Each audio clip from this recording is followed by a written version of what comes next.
No Brasil, as médias de contágio e mortes pela doença do coronavírus 2019 mantêm a tendência de queda, mas há 91 pessoas à espera de leitos de unidade de terapia intensiva no Rio de Janeiro, o estado com maior incidência da variante Delta.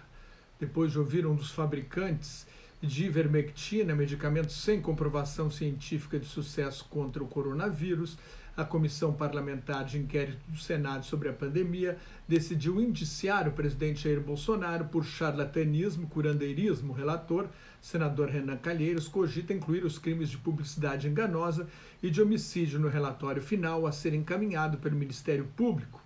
Renan Calheiros sugeriu às famílias das vítimas da Covid-19 que processem o governo federal e as pessoas que lucraram com o chamado erradamente de tratamento precoce com a base de cloroquina e ivermectina.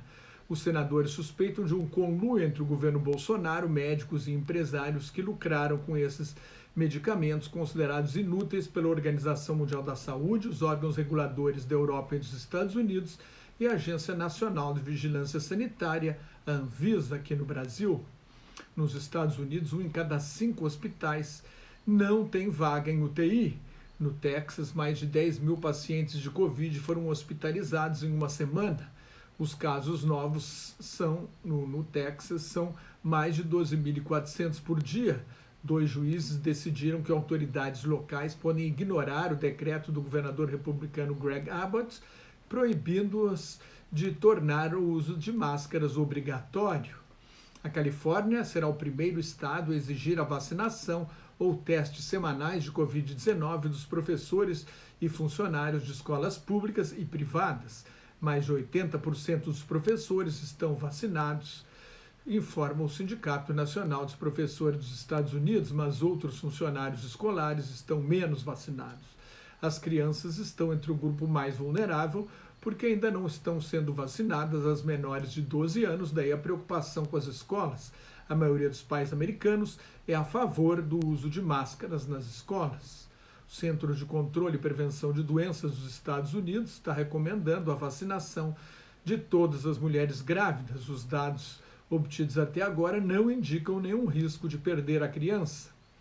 A China registrou mais de 100 casos novos num dia. Depois do 4º fim de semana seguido de protestos contra o passe ou passaporte sanitário, exigido na França para atividades culturais e de lazer com mais de 50 pessoas, o presidente Emmanuel Macron afirmou que é uma garantia da liberdade.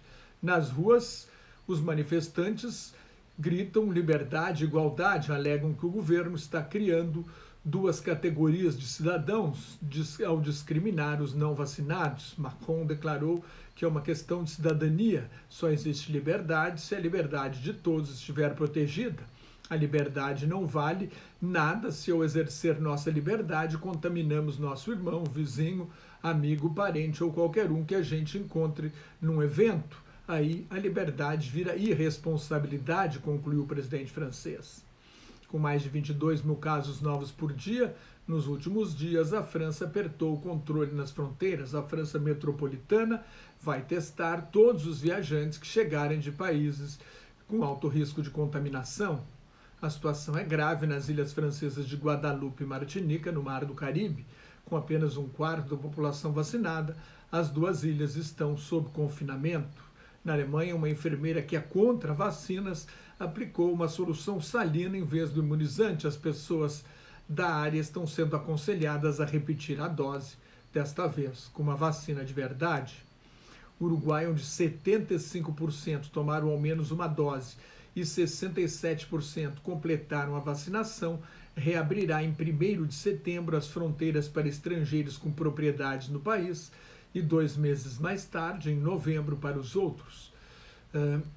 Os estrangeiros, para entrar no Uruguai, precisarão ter completado a vacinação e apresentar teste negativo de Covid-19.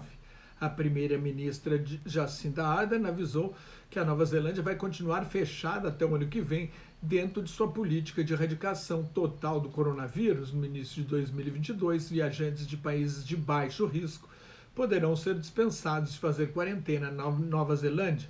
O país de apenas 5 milhões de habitantes teve 26 mortes na pandemia. É um exemplo. Uma terceira dose da vacina chinesa Coronavac aumenta 5 vezes a proteção, de acordo com um estudo do Instituto Butantan, fabricante da Coronavac no Brasil. A economia do Reino Unido cresceu 4,8% no segundo trimestre, com o avanço da vacinação, depois de uma queda de 1,6% no primeiro trimestre, por causa das medidas de confinamento. A inflação de julho nos Estados Unidos foi de 5,4% ao ano, com alta de 0,5% em relação a junho. O núcleo do índice, excluídos os preços mais voláteis de energia e alimentos, ficou em 4,3% ao ano.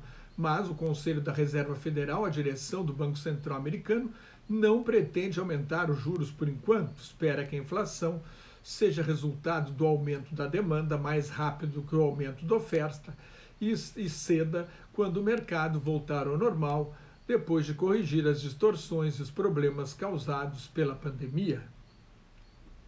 Mais notas e comentários sobre política internacional no meu blog Globalização em Crise, onde estão os últimos números da pandemia, no meu Twitter e no Facebook, onde colaboro com o grupo Quarentena News.